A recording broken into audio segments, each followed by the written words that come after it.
میں بند کر دوں بس مجھے بند کر دو. چلیے بسم اللہ. ایک منٹ جی. اعوذ باللہ من الشیطان اللعین الرجیم. بسم اللہ الرحمن الرحیم. وبہ نستعین وہو خیر المعین وصلی اللہ علی محمد وآلہ الطاہرین. اما بعد فقد قال اللہ تبارک و تعالی فی محکم کتابہ المبین وقولہ الحق.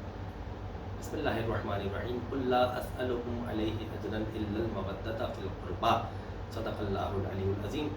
ناظرین کرام السلام علیکم ورحمۃ اللہ. قائم ٹی وی کی نشریات کا سلسلہ جاری و ساری ہے. آج ہم بات کر رہے ہیں یوم انہدام جنت البقیع کے موضوع پر.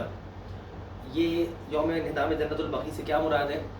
دیکھیں، سب سے پہلے تو اس دن کے بارے میں بات کرنے سے پہلے ہم اس بارے میں بات کرتے ہیں کہ اسلام میں یا اسلامی نقطہ نظر کے مطابق کیا اگر کوئی شخص اس دنیا سے رخصت ہو جاتا ہے تو کیا اس کی قبر کے جس میں اس کو دفن کیا جاتا ہے اس کے بھی کچھ حقوق یا اس کے بھی کچھ احکامات دیے گئے ہیں؟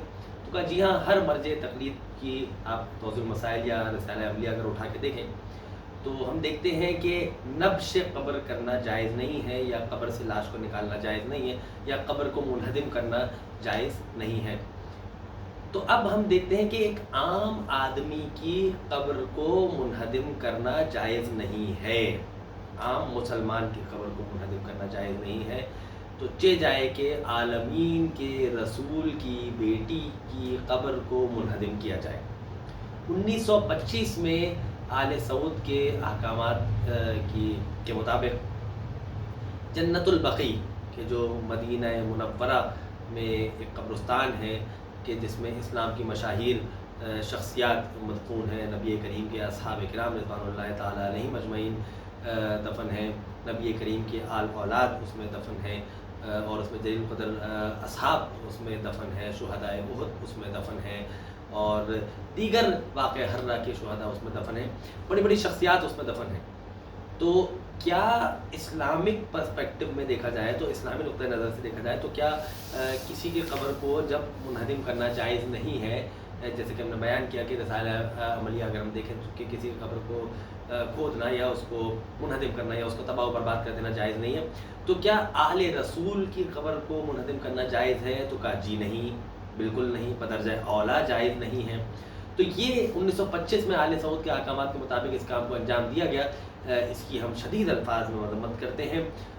اسی لیے 8 شوال کا دن ہم یوم انہدام جنت البقیع کے عنوان سے مناتے ہیں اور عالم اسلام کو، پوری دنیا کو یہ پیغام دیتے ہیں کہ وہ قبور کے جو جنت البقیع کے اندر موجود ہیں، بالخصوص ائمہ علیہ السلام کی قبر اور معصومہ عالمیان جناب سیدہ کونین سلام اللہ علیہ کی قبر، کہ ان کی تعمیرات کی جائے اور ان پر عوام الناس کو زیارت کا موقع دیا جائے، اور وہاں پہ داخل ہونے کا جو اس کے پورے احکامات ہیں، جو اس کا پروٹوکول ہے، اس کے ساتھ وہاں پہ جانے کی اجازت دی جائے. اگرچہ کہ آل سعود کی حکمرانی ہے اور آل سعود کی وہاں حکومت ہے تو ہمیں اس سے لینا دینا نہیں ہے. ہم فقط یہ کہتے ہیں کہ ہمیں وہاں ان کی قبروں کی زیارت کا موقع فراہم کیا جائے اور ان کی قبر پر مزارات کی تعمیر کی جائے. کیوں کی جائے؟ دیکھیے، یہ اسلامی ہے اور یہ اسلامی پرسپیکٹو ہے، یہ بالکل اسلامی نقطہ نظر ہے. کیا کہ رسول اللہ کی حدیث ہے کہ الفاطمہ تو بضعۃ منی، یا فاطمہ میرے جگر کا ٹکڑا ہے.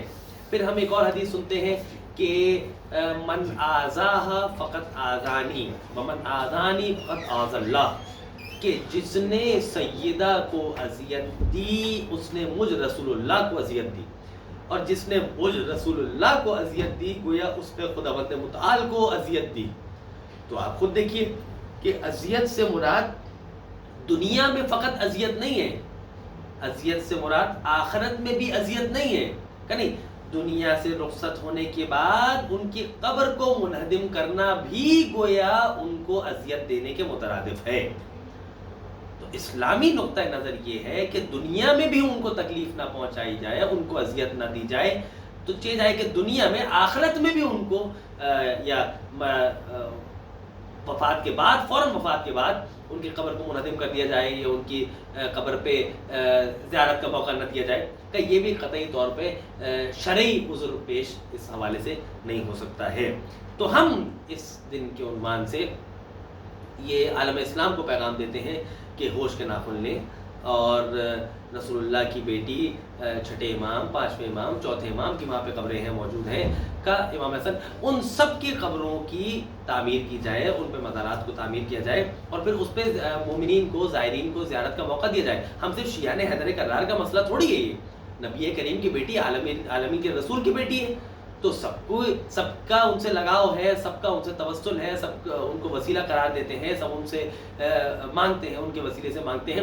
تو یہ درد دل تو عالم اسلام کا ہے، تو عالم اسلام اٹھ کھڑا ہو اور ایک ساتھ ہو کر، یک آواز ہو کر، یک جہد ہو کر اس مسئلے کو اٹھائے، اور پھر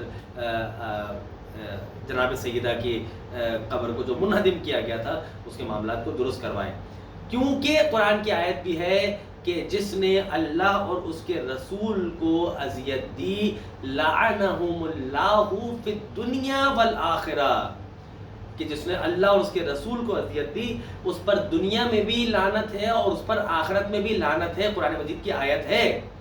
تو جب دنیا میں اللہ اور اس کے رسول کو اذیت دینے پر لعنت ہے تو یہ بات ذہن میں رکھیے کہ نبی کریم کی بیٹی فاطمہ تو زہرا ہے، تو جو فاطمہ نبی کریم کی جو لخت جگر ہیں، تو گویا نبی کریم کو جس نے تکلیف دی اس نے اللہ کو تکلیف دی۔ اب ذرا نیچے سے آئیے کہ جس نے جناب سیدہ کو تکلیف دی اس نے نبی کریم کو تکلیف دی، اور جس نے نبی کریم کو تکلیف دی اس نے خداوند متعال کو تکلیف دی۔ تو گیا اللہ یہ کہنا چاہ رہا ہے کہ جس نے اللہ اور رسول کو اذیت دی اس پر خداوند متعال کی لعنت ہے، تو جس نے جناب سیدہ کو تکلیف دی چاہے ان کی زندگی میں چاہے ان کی وفات کے بعد ان کی قبر کو منہدم کر کے، لعنہم اللہ فی الدنیا والآخرہ، دنیا اور آخرت میں ان پر لعنت ہے۔ ہم اس دن کی مناسبت سے اپنا بھرپور احتجاج ریکارڈ کرواتے ہیں اور عالم اسلام کی خدمت میں یہ پیغام دیتے ہیں کہ آپ بھی اٹھ کھڑے ہوں اور انہدام جنت البقیع کے حوالے سے جو بھی دام دنم قدم سخن جس انداز سے بھی خدمت انجام دے سکتے ہیں، جس انداز میں بھی پیغام اٹھا سکتے ہیں، جس انداز میں بھی اپنی آواز کو بلند کر سکتے ہیں، اپنی آواز کو بلند کریں۔ آئیے ہم اس موقع پر خداوند متعال کی بارگاہ میں دعا کرتے ہیں کہ پروردگار عالم جناب سیدہ کی قبر اور ائمہ علیہ السلام کی قبروں کی تعمیرات کے اسباب کو مہیا فرما، اور ہم سب کو ان کی بہتر سے بہتر انداز میں ان کی سیرت کو سمجھنے اور اس پر عمل پیرا ہونے کی توفیق عطا فرما۔ وما علینا الا البلاغ المبین۔